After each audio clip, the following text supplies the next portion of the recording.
നമ്മളിവിടെ ഇന്ന് വന്നേക്കുന്നത് 8 monthsലെ എൻ്റെ ഡെയിലി റൊട്ടീൻ പറയാനാണ് വന്നേക്കുന്നത്.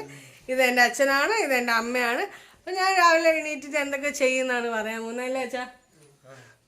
ഓക്കെ, ഞാൻ രാവിലെ നമ്മളിപ്പോൾ പ്രഗ്നൻ്റ് ആയതുകൊണ്ടാണ് രാവിലെ 5:30-6 മണിക്ക് ഞാൻ എഴുന്നേറ്റിട്ട് ജസ്റ്റ് ഒന്ന് പല്ലൊക്കെ ഒന്ന് ബ്രഷ് ചെയ്തിട്ട് ഞാൻ രാവിലെ മുറ്റമൊക്കെ ഇവിടെ നിറയെ ഉണ്ട്. അപ്പം ഞാൻ മുറ്റമൊക്കെ തൂക്കും.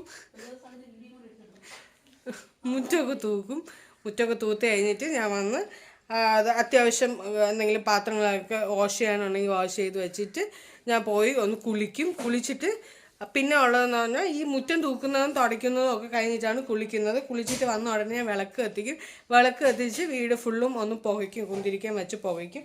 ഇല്ല മമ്മി?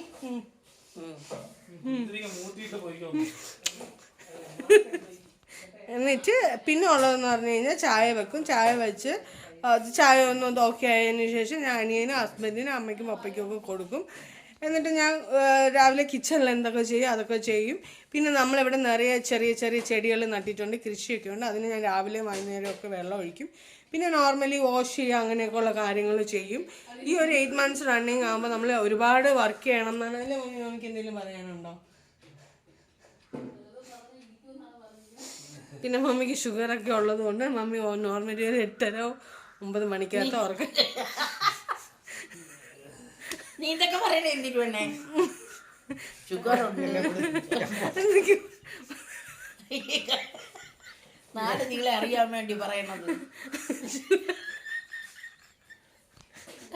എന്നെ ഷുഗർ ഇരുന്നാ മതി, ആരെ അറിയിക്കണ്ട. പിന്നെ അച്ഛന് ഞാൻ എന്നും 7 മണിയാകുമ്പോ ചായ കൊടുക്കും. ഞാൻ അച്ഛന് ചായ കൊടുത്താണ് ഉണർത്താറ്. എന്നുവെച്ചാ ഇത് എല്ലാം നീ ചെയ്യണം. ഒരു ദിവസമെങ്കിലും ചെയ്തിട്ട് നീ പറഞ്ഞിരുന്നുണ്ടെങ്കിൽ അവര് കേൾക്കണവർക്കെ അറിയാം കള്ള ചിരിയാണ്. ഇതൊന്നും നീ ചെയ്തിട്ടില്ല. മമ്മിയെ മോളെ പറ്റി എന്താണ് അഭിപ്രായം? അവള് പറഞ്ഞതെല്ലാം ശരിയാണ്. വേറെ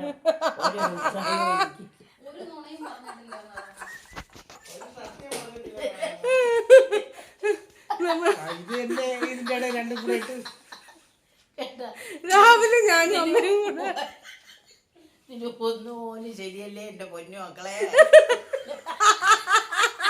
എവള് 11:30 വരെ എണീറ്റിട്ട് അത്രയും എന്നെ കുറ്റവും പറഞ്ഞിട്ട് 11:30 1 മണിയാകുമ്പോ എണീറ്റിട്ട് രാവിലത്തത് കഴിക്കും. രാവിലത്തെ മുറി പോലും കഴിക്കാറില്ല, ഉച്ചയ്ക്കാണ് കഴിക്കുന്നത്. ഇത് അത്രയും കള്ളത്തരം.